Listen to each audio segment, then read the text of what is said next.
अरे ये लोग इस कचरे से क्या कर रहे हैं? और ये बड़ी सी मशीन कैसी है? ये तो कोई फैक्ट्री है ऐसा लगता है ना?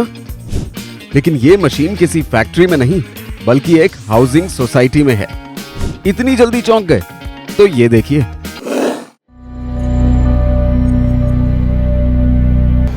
भारत में हम सब मिलकर हर साल तकरीबन 30 करोड़ टन सॉलिड वेस्ट पैदा करते हैं। और ये सारा वेस्ट जाता कहाँ है?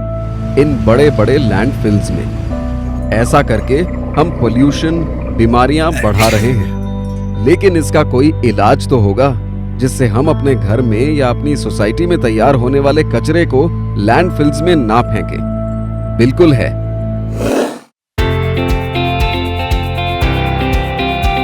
पुणे के विलास जावड़ेकर डेवलपर्स ने इसका सॉल्यूशन ढूंढ निकाला और अपने एक डेवलपमेंट प्रोजेक्ट यशविन हिंजवड़ी में उसे इंप्लीमेंट भी किया।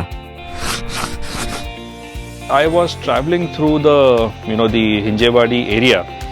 I noticed a lot of garbage that was being thrown on the roadside. It could be also somewhere in the forest areas that there's a lot of illegal dumping that happens. And I think, as a corporate, as a responsible corporate, it is our core responsibility to safeguard the environment from any dump or any form of illegal, dumping of solid waste. ये सारे waste को resource में convert करने के लिए विलास Javadekar developers ने सितंबर 2020 में zero waste project की शुरुआत की। उसके लिए रीचरखा और माई इको सोशल प्लैनेट जैसी संस्थाओं को साथ लिया गया। Waste segregation, kitchen waste composting, recycling, upcycling, ये सब तरीके इस्तेमाल करने के लिए इंफ्रास्ट्रक्चर बनाया गया। लेकिन सिर्फ इंफ्रास्ट्रक्चर बनाना ही काफी नहीं था। सोसाइटी में रहने वाले लोगों का इन्वॉल्वमेंट ज्यादा जरूरी था। आइए देखते हैं सब मिलकर ये कैसे करते हैं।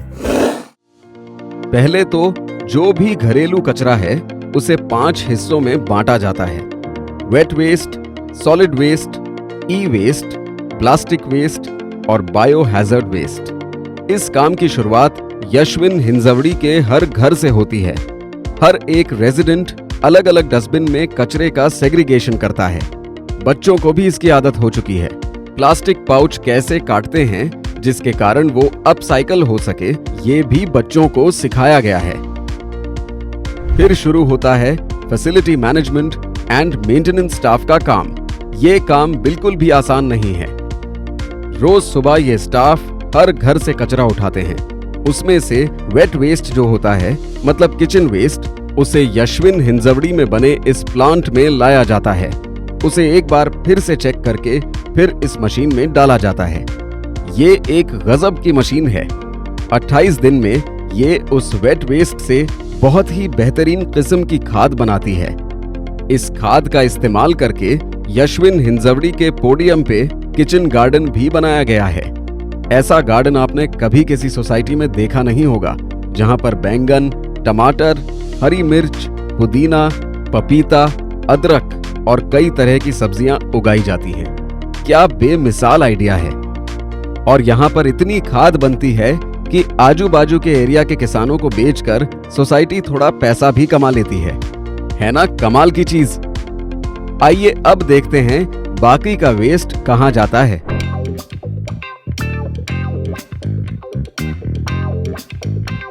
बाकी सारा वेस्ट बिल्डिंग के बेसमेंट में बने इस एरिया में लाया जाता है। यहाँ पे उसे 4 हिस्सों में बांटा जाता है। प्लास्टिक रैपर्स अपसाइकलिंग के लिए रीचरखा के पास भेजे जाते हैं। उससे वो सुंदर सुंदर बैग्स बनाते हैं। जो चीजें रिसाइकल हो सकती हैं उन्हें ऑथराइज्ड रिसाइकलर के पास भेजा जाता है। ई वेस्ट भी ऐसे ही ऑथराइज्ड डिस्पोजल एजेंसी के पास भेज दिया जाता है। और जो बायो हैजर्डस वेस्ट है उसे म्युनिसिपल अथॉरिटीज के पास सौंप दिया जाता है। विलास जावड़ेकर डेवलपर्स और यशविन हिंजवड़ी के रहवासियों ने जो अभियान चलाया है उसे हमारा सलाम।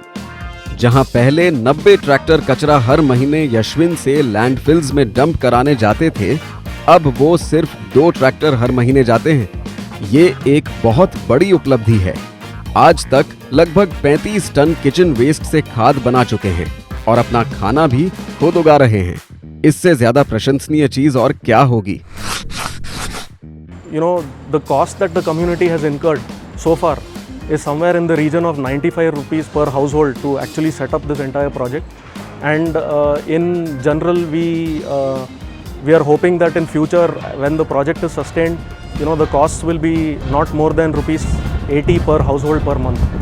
So this is how cost effective a project like this is, and has a massive impact on the environment. IGBC ने यशविन हिंजवड़ी सोसाइटी को प्लैटिनम ग्रीन बिल्डिंग का पुरस्कार भी प्रदान किया है। Hats off to all the society members and committee members. ये residents ही तो हैं पुणे के हिंजवड़ी के रियल हीरोज। अगर भारत में हर एक सोसाइटी ऐसा करने लगे तो हम पर्यावरण की रक्षा करने में सफल हो सकते हैं और अपने बच्चों को एक उज्जवल भविष्य दे सकते हैं, इसमें कोई संदेह नहीं।